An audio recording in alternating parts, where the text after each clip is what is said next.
The success of the Resilience Project was fundamentally based on the networks that we were able to establish, and this was through the support of SAIS, or the Southern African Innovation Support Program.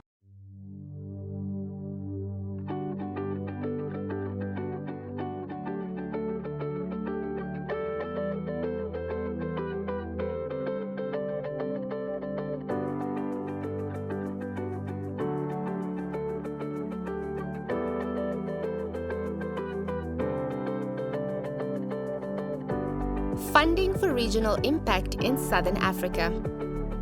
In 2017, the Ministry for Foreign Affairs of Finland launched the second phase of the Southern Africa Innovation Support Program, SAIS-2, with the aim of fostering regional collaboration and strengthening national innovation ecosystems in Botswana, Namibia, South Africa, Tanzania, and Zambia. The SAIS-2 Innovation Fund played a pivotal role in the program's mandate of supporting innovation and entrepreneurship at a regional level. How SAIS-2 funded for regional impact? Using the SAIS-2 Innovation Fund, competitive grants were issued during 2 open calls for proposals and a challenge. The open calls for proposals focused on 3 broad categories: developing institutional capacity, scaling enterprises, and inclusive innovation. SAIS-2's funded projects were implemented by consortia with members from at least 2 SADC countries, while partnering with organizations from Finland and other countries was also encouraged. The project had to be led by an organization based in one of the SAIS-2 partner countries. Well, we see that there is a demand and there's an opportunity for much larger cross-border cooperation between the different innovation actors. And first of all, when you are operating only within your own ecosystem, it might be perfectly fine. But having an understanding what your peers do in a different country or in a different ecosystem may also give you impetus to enhance your operation and introduce some new and maybe even transformative elements into your working. So cross-border is, in that case, it's beneficial. It of course creates an avenue to see that whether there are new markets for the services or products what you are offering. And in many ways, when we talk about really ecosystem level cooperation, there are opportunities to bring closer other players who may not be the entrepreneurs themselves, but which could be policymakers, it could be funders that are eager to learn how things are being done across the border, and maybe they can start collaborating with the joint instruments as well. The Re-Innovation Challenge was SAIS-2's third and final call for proposals. Re-Innovation offered grant funding to pilot products, services, or processes that would strengthen entrepreneurship ecosystems' resilience to external shocks. The applicants were required to be led by an innovation support organization based in one of these SAIS-2 partner countries, along with at least one more partner organization, which could be in the public sector, private sector, or academia. Well, the Challenge Fund, it's a one way, of course, for any type of innovation fund to disburse the grants or funds. And in our case, we saw that Challenge was very timely to organize because the COVID-19 pandemic cut across the whole Southern Africa region, and it really had an impact not only on individuals but also to the resilience, the way the ecosystems are operating. So our focus was really to make sure that this kind of a weak spots in the ecosystems or gaps that were dropped when the pandemic closed certain activities or made it not possible for people to move. So our call was trying to patch those gaps by identifying them and then providing a service that make these ecosystems to overcome in the future such problems. The SAIS-2 Innovation Fund worked as a result-based grant fund with a requirement for matching funding. The matching funding could be cash or in-kind depending on the window and could value at least 20% of the total grant. Making an impact. Through the Innovation Fund, SAIS too granted over €3 million to 26 projects. And the projects themselves matched their grants with over €1.3 million, which was contributed in cash or in kind. These are some of the projects that were funded and the impacts they made.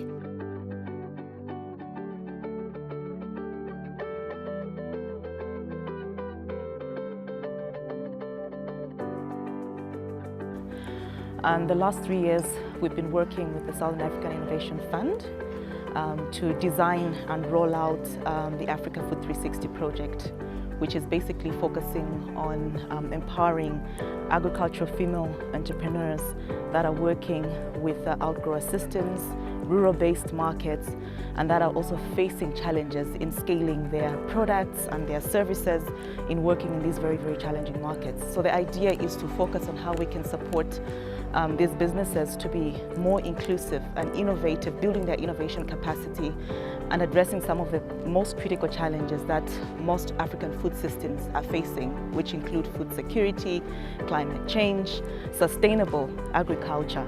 And so we've worked across 7 Sustainable Development Goals, including Goal 1, 2, 5, 12 and 13, to advance innovation ecosystems through Africa 360 project. And I think we've seen a lot of results coming out of the project. First of all, I think the project itself enables understanding the kind of challenges that are existing in the food supply chain. As you know, these are women that have made a decision to invest in communities that are at the bottom of the pyramid, low income, out of reach, excluded from any form of services and support. And we also know that African outgrower schemes are very challenged because of the lack of infrastructure, the lack of market development in the areas that they operate. So the project itself comes in, to support innovations and efforts that are being made by women that are advancing nutrition in agriculture.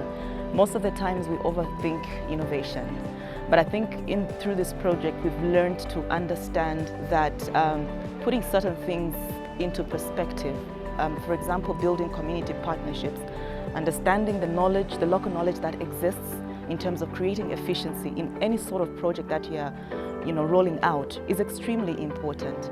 We've also learned through our results, where we've seen some of the women that have gone through our incubation program through the Africa Food 360 have seen results in how they take their products to market, but also how they develop relationships and systems with local people and local partnerships. And so we've seen an increase in rural income. We've also seen product diversification. They're now able to go into different product markets. They're able to also explore opportunities for cross-border collaboration. We've worked very well with GEN Namibia to explore exchange programs between Zambian women agripreneurs and Namibians.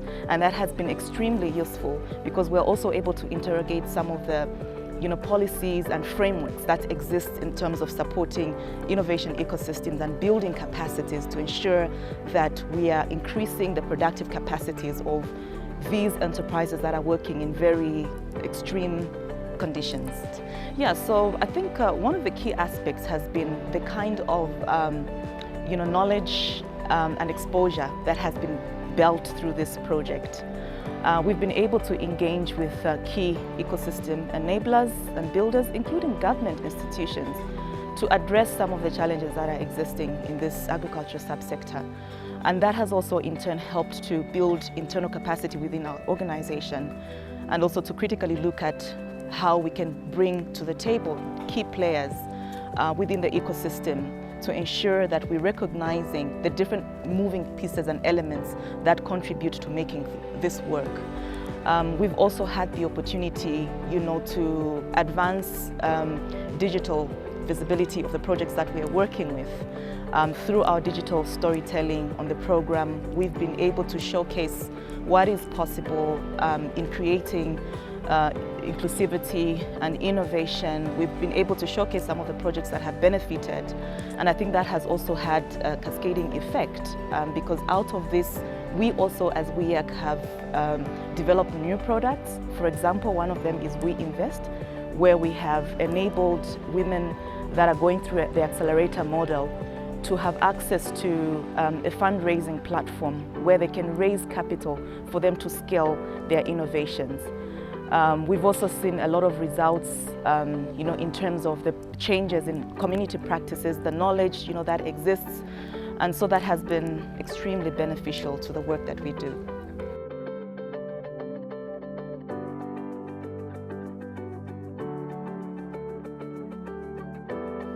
So in this project, what we are promoting is to come up with a resilient ecosystem for edupreneurs.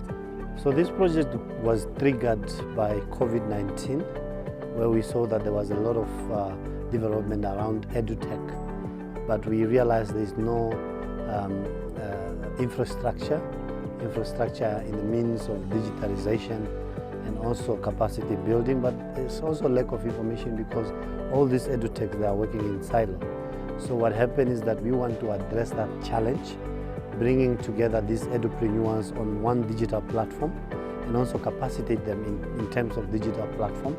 And then after that, publish a recommendation paper that can be used by the stakeholders, be it the government, universities, and also the edupreneurs themselves. Number one is that this was a tricky partnership because it's a university partnering with a startup, not only a startup but also a private company. That was a challenge because you need to find a model on how you can collaborate. Secondly is the bureaucracy. It's a challenge to get things done because it was also a short time period to implement this project, and also COVID-19 hit. So it was really a challenge to implement this project within the time frame because you yourself have to become innovative to see how you can work around the system to make sure that you reach your objective. But with the support of SAIS, obviously, with the funding that we have, we managed to get the quality personnel that will be able to implement, also the colleagues from other countries, because this project was not only being implemented in Namibia but around SADC. So we also use this type of links that SAIS have so that we can collaborate with other partners and counterparts in other countries like Botswana, Zambia, South Africa and Tanzania. Interesting part is that when we developed the digital platform, there was an extension of WhatsApp groups that were created where the edupreneurs started now interacting with each other, where we saw a lot of B2B transaction and B2C transaction that were happening. And secondly, we trained over 100 edupreneurs and also other stakeholders within the program. So we came to really have a very good understanding around the edupreneur ecosystem.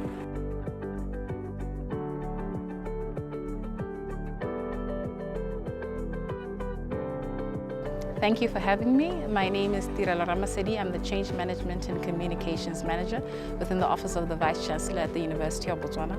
I also was a team member of the Resilience Project funded by the Southern African Innovation Support Program that looked at providing the necessary foresight for our SMEs, but doing it in a unique platform where we have experts as well as the talent and innovativeness of our students co-create solutions that are technology-based and that are responsive enough to challenges that SMEs face within uncertain times, such as pandemics, COVID-19. Project was focused on SMEs, where we looked at the challenges that they face internally, not only within their business model, but within their operating model, in terms of having the right resources that you are able to then translate into information, feedbacking on solutions to improve your business model. So like I said, these solutions were co-created with experts, and not only within the university, but with a partner organization of ours called Demola Global, where students were able to work with experts and other students around the world to respond to these challenges that SMEs face within our market environment. It's important to mention that it's not just an issue of funding, but an issue of investment in various ways. Obviously financial support, but more importantly access to the network regionally and internationally as well. The success of the Resilience Project was fundamentally based on the networks that we were able to establish, and this was through the support of SAIS, or the Southern African Innovation Support Program, which more than often when we look at our SMEs, whether you're in Botswana or whether you're in Africa or internationally as well, SMEs have the challenge of scaling beyond the geographical borders in which that they operate. So from the SAIS perspective, the aspect of not only funding, not only capacity building, but as well as the fundamental networks that you do need to scale from a sustainability perspective in the project that we ran.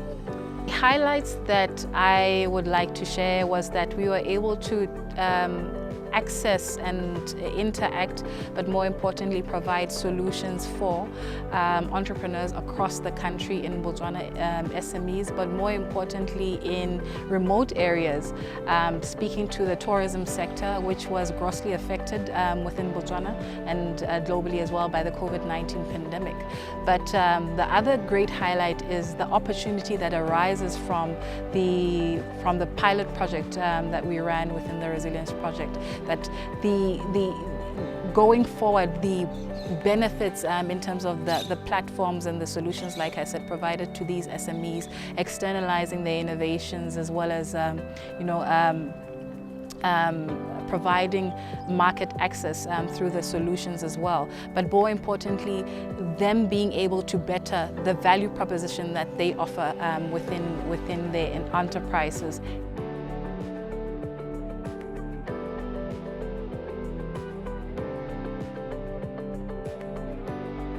In this particular case, we actually partnered with SAIS to bring our SIDSTARS Investment Readiness Program, which was the program that aiming to improve the quality and the quantity of the entrepreneurs in the SADC region.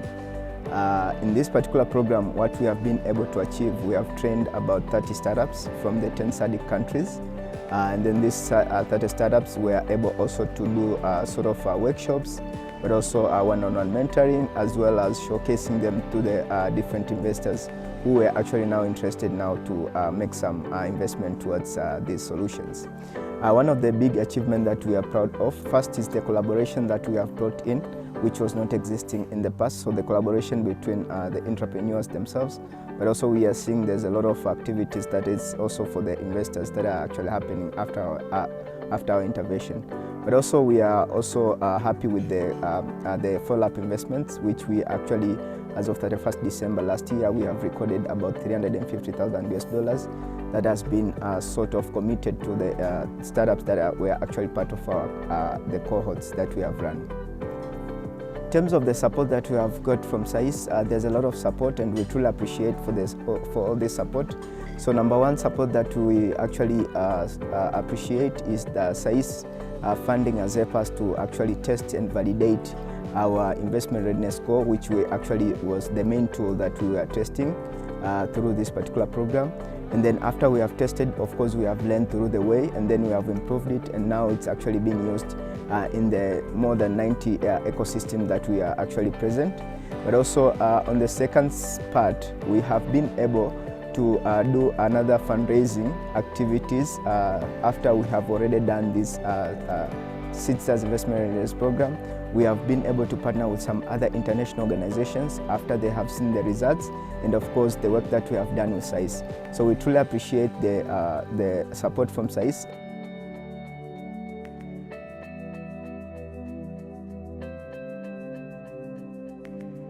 We were a SAIS beneficiary from 2019 to 2020, and received funding and support to further develop the African EdTech ecosystem. Yeah, so because of the period that we were implementing the project, which was squarely in line with the COVID-19 pandemic, we obviously faced some challenges relating to particularly travel restrictions, where our previous program, the the program that we had proposed to SAIS to begin with involved quite a bit of travel by African entrepreneurs from all over the continent coming down to Cape Town to learn and to collaborate and to convene with the rest of the ecosystem.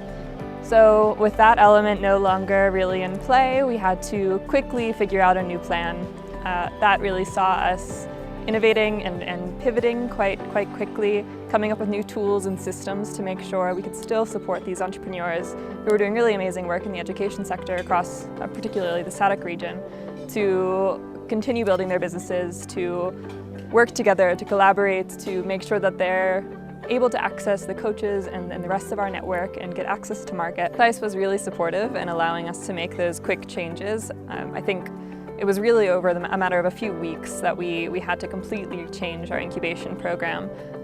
It saw us rerouting some of the funding that we had previously allocated to travel, including flights and accommodation, changing all of those logistics and sort of gearing that funding to support those startups directly. Part of that involved our implementation of a new coaching platform, which allowed for easy access to our network and hopefully really proved to support the entrepreneurs in a way that would have otherwise been very difficult in a remote environment. Yeah, so I think because of the SAIS project, we were able to really prioritize the development of particularly the Southern African region. So Ingenia has always had a Pan-African approach. We've always worked with entrepreneurs from all over the continent, but SAIS has allowed us to really work with innovators and particularly innovation hubs that are already based in 4 other key markets. So we're based in South Africa. We were able to partner with organizations in Namibia, Zambia, Tanzania, and Botswana. Through that cross-cultural, cross-border collaboration, we were able to learn a lot more about our region and to really prioritize what the needs are of those EdTech entrepreneurs that are residing there.